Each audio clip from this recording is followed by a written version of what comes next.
Assalamualaikum warahmatullahi wabarakatuh. Kami dari kelompok 6 akan menjelaskan materi pengawasan atau pengendalian dalam perspektif Islam. Terdiri dari saya sendiri, Indah Monika Sari, Eli Ristianti, dan Ahmad Ferry Setiawan. Yang pertama akan dijelaskan oleh saya, Indah Monika Sari. Pengertian dari pengawasan sendiri yaitu pengawasan atau pengendalian didefinisikan sebagai suatu sistem untuk menetapkan standar prestasi kerja dengan perencanaan untuk mendesain sistem umpan balik informasi, membandingkan prestasi sesungguhnya dengan standar yang ditetapkan, menentukan apakah ada penyimpangan dan pengambilan tindakan perbaikan yang diperlukan untuk menjamin sebuah sumber daya organisasi yang digunakan secara efektif dan efisien guna mencapai tujuan organisasi.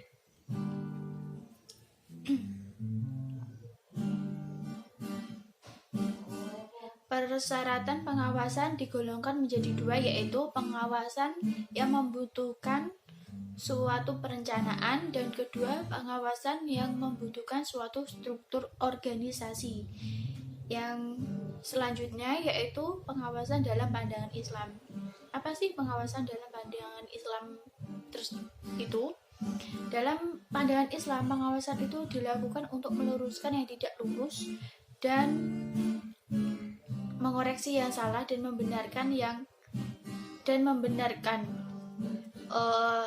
pengawasan Islam sendiri itu dibagi menjadi dua, yaitu yang pertama kontrol yang berasal dari diri sendiri, yaitu keyakinan bahwa Allah selalu mengawasi hamba-hambanya. Yang kedua yaitu pengawasan yang lebih efektif, yaitu pengawasan di luar dari diri kita sendiri, seperti pengawasan oleh pemimpin kepada bawahannya. Yang selanjutnya yaitu bagaimana sih pengawasan yang baik.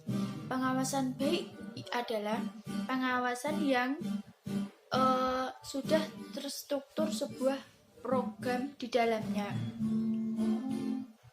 Tujuannya adalah pengawasan itu diperhatikan oleh atasan dan ada tanggung jawab atasan kepada bawahannya di suatu organisasi tersebut. Yang selanjutnya yaitu mekanisme kontrol.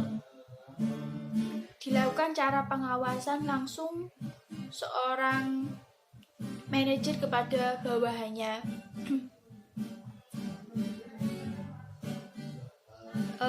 Yang selanjutnya itu cara pengawasan. Cara pengawasan yaitu ada dua, dibenahi orangnya dan dibenahi dalam struktur atau sistem dalam perusahaan tersebut. Kunci pengawasan sendiri itu ada tiga, yaitu pengendalian dari diri sendiri, yang kedua kontrol dari pemimpinnya, yang terakhir yaitu mekanisme sendiri, yaitu sistem pengoperasian yang ada dalam perusahaan tersebut. Dan selanjutnya akan dijelaskan oleh Mbak Eli. Materi yang selanjutnya yaitu tentang fungsi dan prinsip pengawasan dalam Islam. Yang pertama, fungsi manajerial pengawasan adalah untuk mengukur dan mengoreksi prestasi kerja bawahan guna memastikan bahwa tujuan organisasi di semua tingkat dan rencana yang didesain untuk mencapainya sedangkan dilaksanakan. Dalam konteks ini, implementasi syariah diwujudkan melalui 3 pilar pengawasan, yaitu yang pertama, ketakwaan individu. Seluruh personal sumber daya manusia perusahaan dipastikan dan dibina agar menjadi sumber daya manusia yang bertakwa. Kemudian yang kedua, kontrol anggota. Dengan suasana organisasi yang mencerminkan formula tim, maka proses keberlangsungan organisasi selalu akan mendapatkan pengawasan dari para sumber daya manusianya agar sesuai dengan arahan yang ditetapkan. Kemudian yang ketiga, penerapan aturan. Organisasi ditegakkan dengan aturan main yang jelas dan transparan, serta tentu saja tidak bertentangan dengan syariah. Kemudian yang kedua, prinsip pengawasan yaitu memastikan pelaksanaan pekerjaan sesuai rencana sehingga harus ada perencanaan tertentu dan instruksi dan wewenang kepada bawahan. Prinsip lainnya adalah harus merefleksikan sifat-sifat dan kebutuhan dari aktivitas yang harus dievaluasi. Dapat dengan segera melaporkan penyimpangan-penyimpangan, fleksibel, dapat merefleksikan pola organisasi, ekonomis, dapat dimengerti, dan dapat menjaminkan diadakannya tindakan korektif. Kemudian materi yang selanjutnya akan dijelaskan oleh Mas Ferry.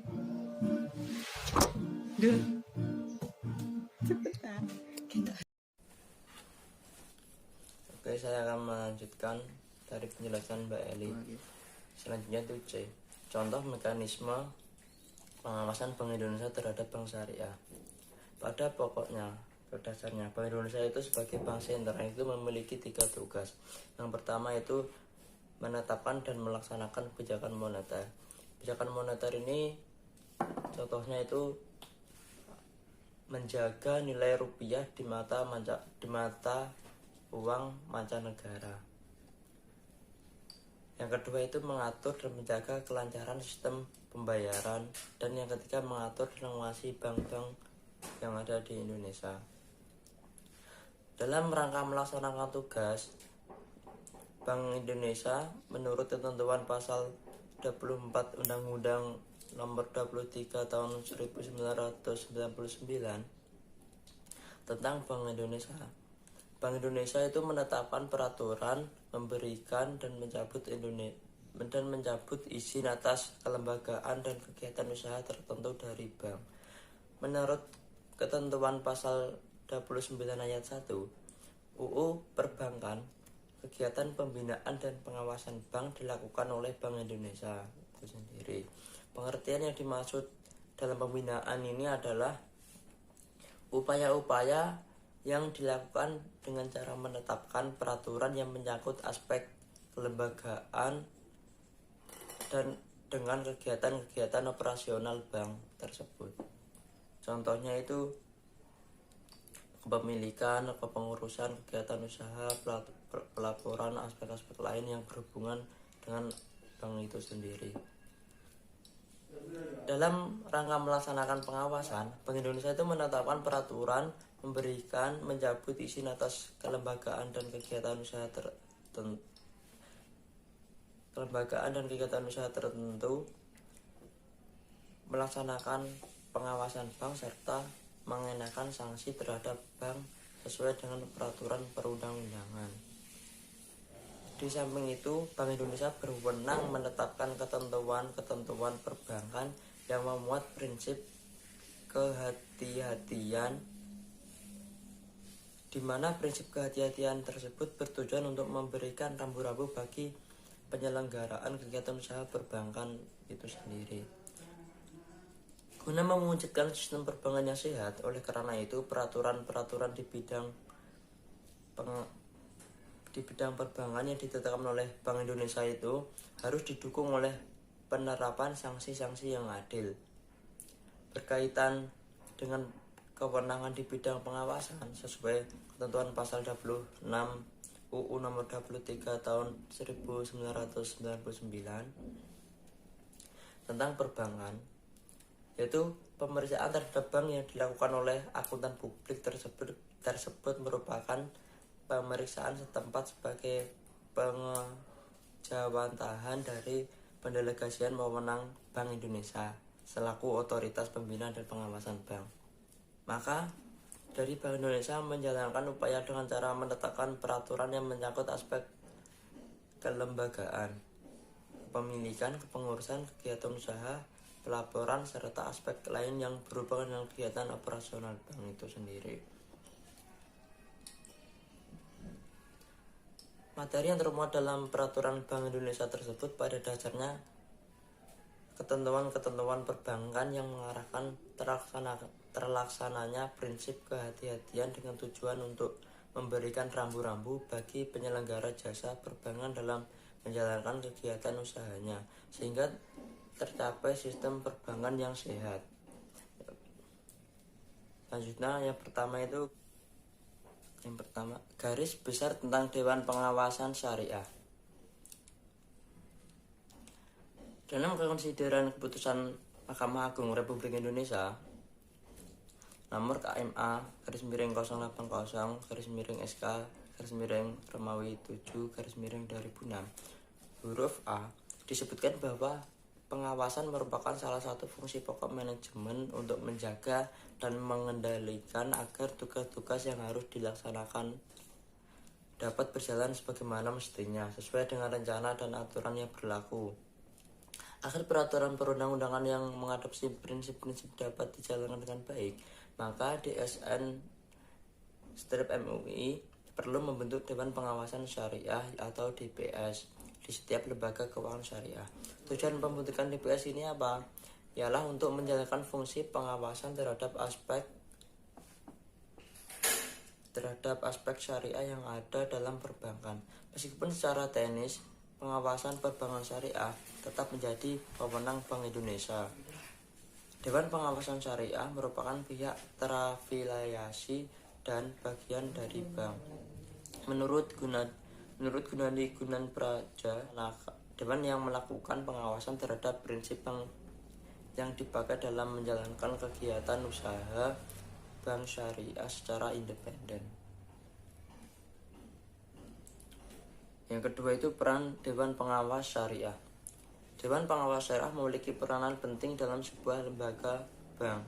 Antara lain, yang pertama itu peran utama para ulama dan Dewan Pengawas Syariah adalah mengawasi jalannya lembaga keuangan syariah sehari-hari agar selalu sesuai dengan ketentuan syariah itu sendiri. Kedua, Dewan Pengawas Syariah harus membuat pernyataan secara berkala, biasanya tiap tahun, bahwa lembaga keuangan syariah yang diawasi telah berjalan sesuai dengan ketentuan syariah.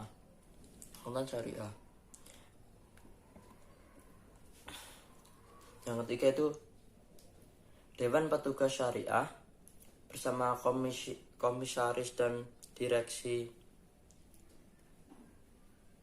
bertugas untuk terus-menerus mengawal dan menjaga penerapan nilai-nilai Islam dalam setiap aktivitas yang dikerjakan lembaga keuangan.